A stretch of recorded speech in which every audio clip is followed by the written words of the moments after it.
Hi everybody, it's Patrick here. Thanks for watching. In this video, I want to talk about scale.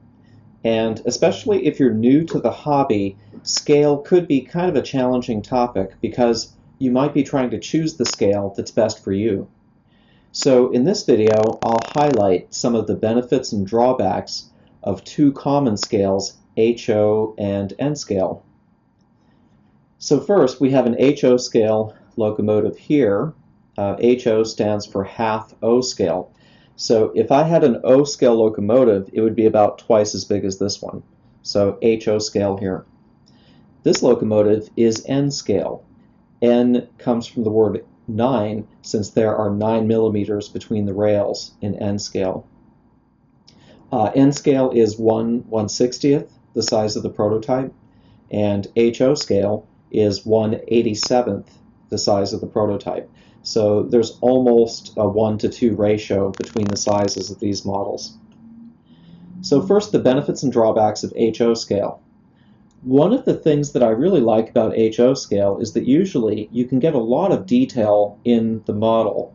So here we've got molded gaskets around the windows. We've got texture for the vents here.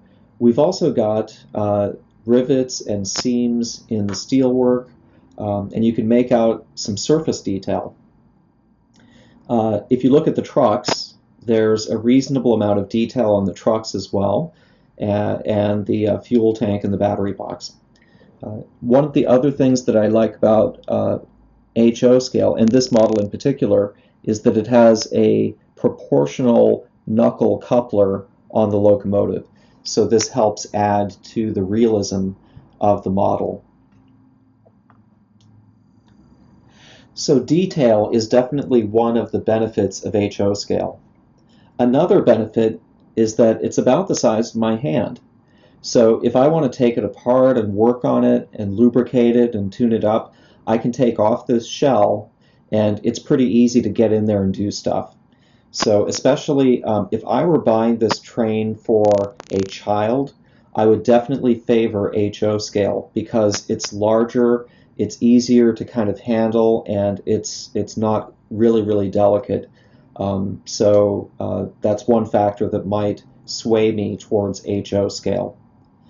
Also, HO scale is, I think, about 90% of the market, so you will find lots and lots of models in HO scale.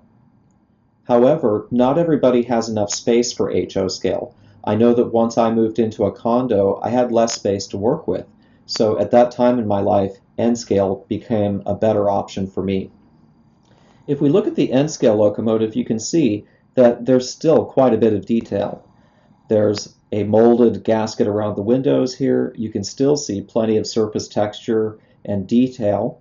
You also can find vents, and you can find good detail on the underbody and trucks. And again, with this N scale model, you've also got a knuckle coupler that still looks great. So with this N scale locomotive, there really aren't too many trade-offs in terms of the detail. However, if you look at the N scale locomotive, you can see that it's a little bit small in relation to my hand. It would be a little bit more challenging to take this apart and lubricate it and tune it up, and really only an adult would know how to do that or be able to do that. So if I were buying this train for a kid, I really would probably not favor N scale for that. I would still favor HO. However, if the train is for an adult, most adults would be able to take off this shell and work on the locomotive. One of the obvious benefits of N scale, though, is that you can fit more of it into a given amount of space. So with my condo, this N scale choice of mine means that I can still get a lot of trains into the available space that I have.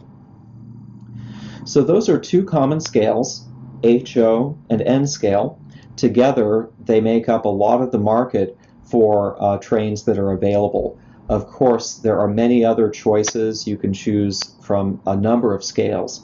But if you're just getting into the hobby, these two are probably the top choices that you'll be considering.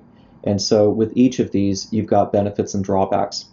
I know that choosing a scale could be kind of a big choice, so if you have any questions at all, just let me know and I'd be glad to help. All right, thanks for watching.